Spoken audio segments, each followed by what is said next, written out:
Building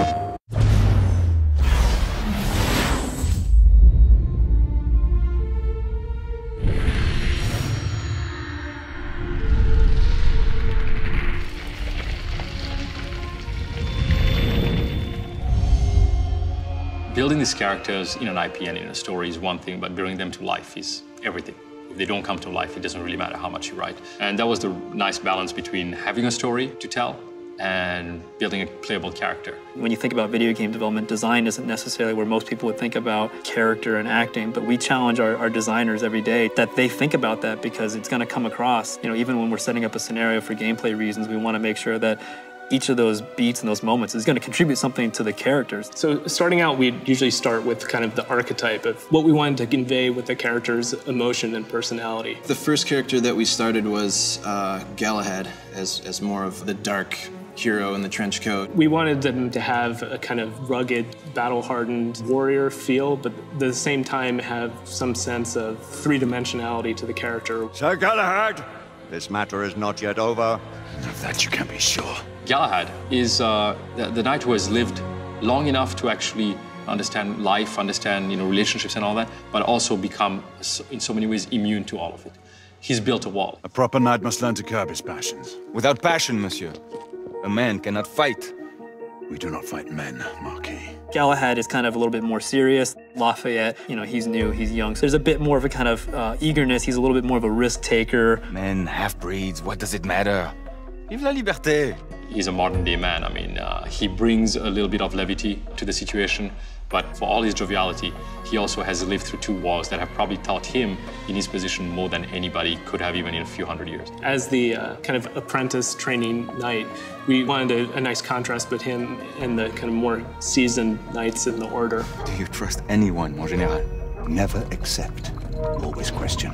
Sebastian Mallory is one of the elder knights. He has lived long enough that he's seen a lot more than anybody else, practically. And so he just had the kind of poise and sense of kind of this grizzled veteran. Stop for a pint, did you? We kind of kept him a little, not plain, but he's a little bit more simple in design. I always looked at him as kind of the old school guy who didn't need all that frilly stuff. We need eyes on the ground amongst the guests. And imagine me with nothing to wear. The Monica Lady Green was given to Isabeau d'Argyle, and she, in our world, is the youngest knight to ever join the order at her age. Her and Galahad have history together, and so we kind of can feel some of that distance that they've had, but at the same time, things are clicking again. You're starting to see them kind of like old times. I'd prefer to have someone more experienced looking out for me. I thought you needed no looking after. She's a grounding force to a lot of people. She speaks her mind. She's as strong and as deft and as skillful as Galahad is. Do try not to lag behind.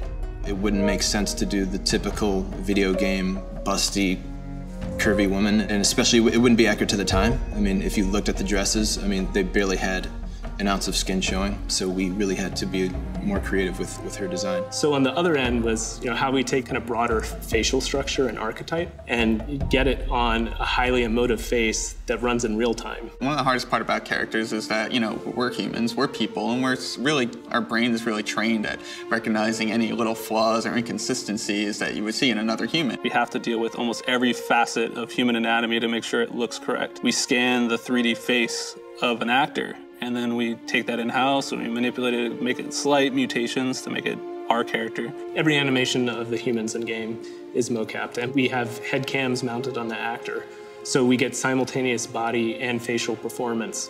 Most fetching, was she not? I hadn't noticed. That is because you are not a Frenchman. You are the most American Frenchman I have ever known.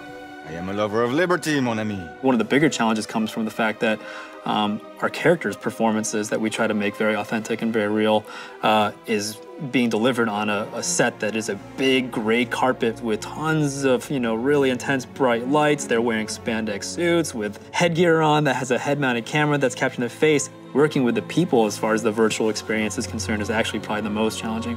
Tell every available knight to converge towards Whitechapel. It's always going to be a balance. It's always going to be a balance of going too far with it, where people feel like, okay, I really want mechanics, or too little with it, where they get mechanics but they don't get context and immersion. But it's been a great balance, actually, that we've been able to achieve in the last few years. There is no magical ingredient to the process. It's just a lot of blood, sweat, and tears. But I think the end result, it really gives a sense of believability and personality of the characters. Roy, where are you going? To finish what we started. This is no time for vengeance! Come to your senses! The technology of being able to make these characters believable and realistic creates that, I think, that opportunity for us to kind of sit there and make the nuances count and make the things that you maybe would normally skip over for a video game and not really dwell on the little human beats. We try to make sure that those are really woven into the game because for us it really matters. It's always been important for us to have our own technology at Ready at Dawn because we have a vision of what we want the game to be and where we want the story to go, but we also have a vision of where we want the technology to go. PlayStation